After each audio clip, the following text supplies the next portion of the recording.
So out of nowhere, a big Nintendo YouTuber has just leaked an upcoming Nintendo Direct, allegedly scheduled for July.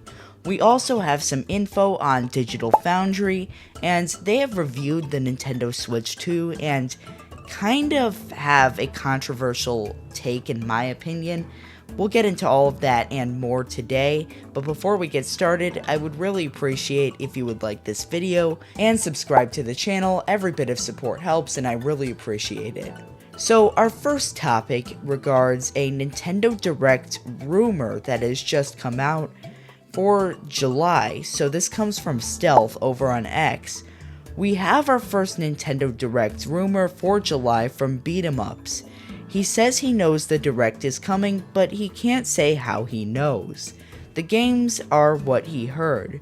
Can't confirm. And Stealth also linked a video of Beat 'em Up saying this over on his Nintendo podcast. And again, this is just a rumor at this point, but we have several titles here, but not very interesting. So we have Metaphor Refantasio, which is a third-party game that I've never heard of. We have a GameCube Shadow Drop, which is just Pokemon Coliseum, coming onto the GameCube NSO app. We have Death Stranding Director's Cut S, Witcher 3 Nintendo Switch 2 Edition, the Metroid Prime 4 release date, and the quote-unquote One More Thing, which is an Isabelle teaser trailer for Animal Crossing 2026. And that doesn't strike me as a very interesting lineup of games, just my first impressions. What I'm seeing here are just a lot of third-party ports, Metroid Prime 4 release date, like, we all want to see that, but why do we have to basically make that the focal point of the Direct? I mean, you've got Animal Crossing, I guess, being announced, but that sounds like a super generic, general announcement right there. Isabelle teaser for Animal Crossing 2026. I'm kind of getting the vibes of, I believe it was the 2018 September Nintendo Direct, where Nintendo kind of revealed Animal Crossing, but they just said a release date. It was extremely uninformative. We got no kind of picture of New Horizons, no gameplay at all. It just said 2019, which later turned out to be 2020. So it was an extremely uninformative announcement. And for Nintendo to kind of do that again just would not be very exciting or interesting, especially when you have a Nintendo Direct that's just filled out with third-party ports and all that stuff. You know, nobody really wants to see that. It's not very exciting for a Nintendo Direct.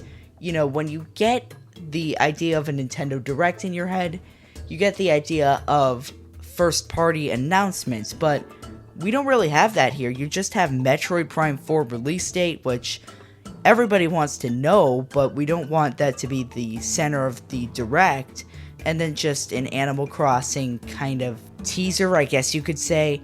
I don't really think that this would be a Nintendo Direct that Nintendo would actually push, especially because the Switch 2 is going to be in desperate need of a console seller for the holidays, because they don't have one right now. I mean, you've got Mario Kart Worlds, which is already out. You've got DK Bonanza coming out next month, which looks amazing, but neither of those two are going to be enough to convince people to buy a Switch 2 console. I doubt that either of those are going to be enough to get people to say, hey, let's go out and buy a Switch 2. There's plenty of games on here. No, you need one other title, possibly, that will convince people that Switch 2 is a worthy upgrade from the Switch 1, especially because you've got games like Metroid Prime 4 that are going to be on Switch 1. So that's not going to be a seller right there. You've only got Mario Kart World and DK Bonanza as far as first-party titles go that are going to sell people on the console, and that's not going to be enough. You need something like a 3D Mario, or heck, an Animal Crossing if that somehow happened, which I would love it if that came out this holiday, but I don't see it. But if that happened, that would be great. I don't hear anything from this leak from Beat 'em Ups that would be unsurprising.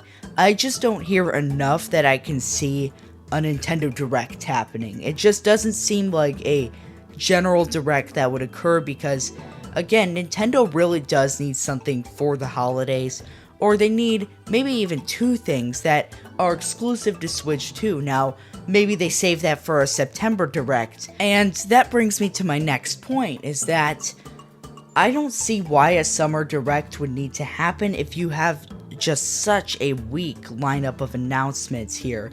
Like, Nintendo does not do any Direct besides June in the summer. It would be so weird if they did a July Direct. It's too close to a September Direct. It's always been June.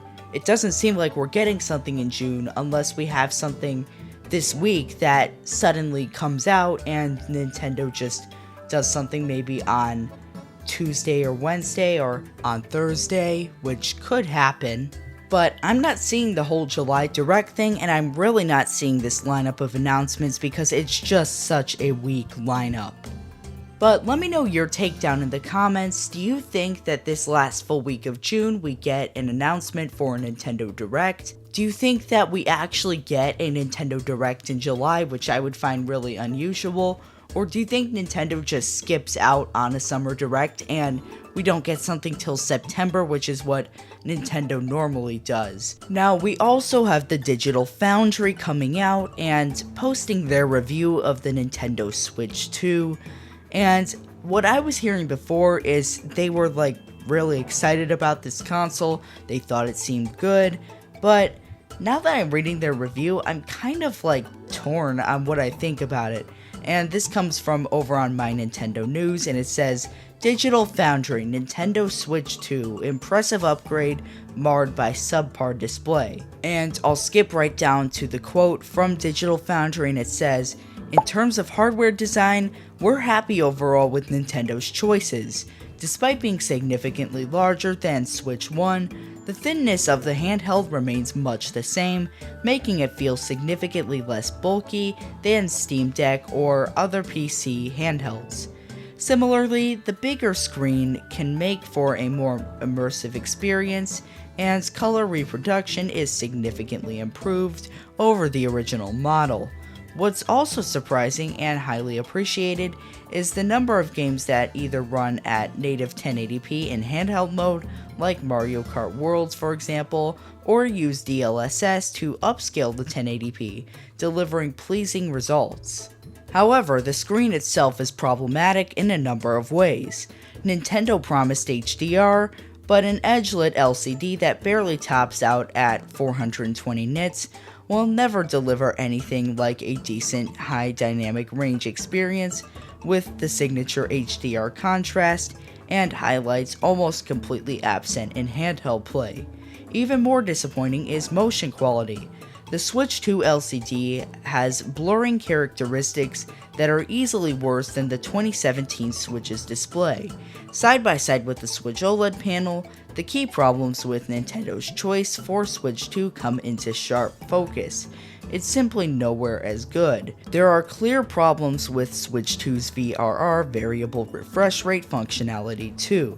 Now, in theory, we believe that there's no reason why it should not work effectively.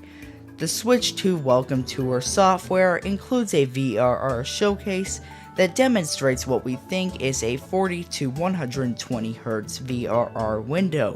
But crucially, it also reveals support for LFC, low frame rate compensation.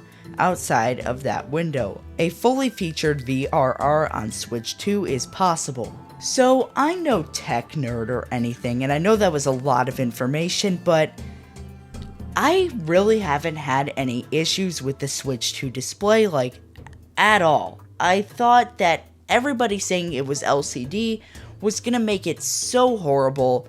Like, people were complaining about it, they were whining about how it's not gonna be OLED, and I switched from my Switch OLED, and keep in mind, in the past, I've had the regular Switch, I've had the Switch Lite, I've had the Switch OLED. I haven't had them all at the same time where I've, like, played them side by side consistently, really, but I've had all of them in the past, and I switched from my Switch OLED to Switch 2, and I didn't really notice anything. I didn't think the Switch 2 screen visually looks better. I mean, obviously the resolution at 1080p is better, but I didn't really have any problems, and I still don't. I haven't noticed anything because of reading this. I haven't really thought about it. I just thought that the Switch 2 screen looked nice. It's not an OLED, but I thought it looked fine. And I don't really understand why it's such a big talking point that Switch 2 doesn't have OLED, because when I upgraded from my Switch 1 LCD to the Switch OLED, I thought that the difference was huge. I thought, wow, I could never go back to my Switch 1, the base Switch. But when I upgraded to Switch 2, I didn't feel like the Switch OLED was better at all.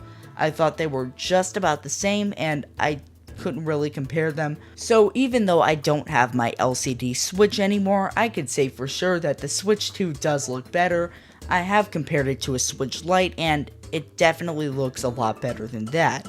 So I don't really understand the issues that people are having with an LCD, because it is a lot cheaper than an OLED panel. So if you are the general consumer who doesn't think too actively about what the screen type is, or does an OLED look better than an LCD, or does a newer LCD look just as good as a Switch OLED, you're not going to notice the difference. They're both very good. And down to what Digital Foundry said about motion blur, I mean, it's there, I think. I barely noticed it if it was. I only noticed it after people were pointing out that the frame rate at 120 FPS does look a little blurrier from the Switch 2 Welcome Tour minigame display, but I only noticed after seeing that video. I did not notice beforehand. So maybe I'm just not a tech nerd and I don't understand what's the big difference. Obviously an OLED has deeper blacks, but is it that big of a deal? The Switch 2 looks great. It's not really held down by the LCD in my opinion. And HDR is debatable, people see it in different ways. You can turn it off in the settings if you don't care about it. It's not a big deal at all, but as far as an LCD panel goes, the Switch 2 looks fine in my opinion. I haven't had any issues with it. And I mean, I've tried to understand what VRR is. I didn't know what it was before the Switch 2. Again, I'm not a tech nerd, but I haven't seen a difference. It's like, if you're the general consumer, the console's good. It works well. The screen doesn't hold it back. But anyway, that's it for today's Nintendo news. Do you think the Switch 2 screen is really held back by LCD and you don't like it at all? Let me know down in the comments. And please don't forget to like this video and subscribe to the channel if you do enjoy my content. But anyway, thanks for watching and have a great day.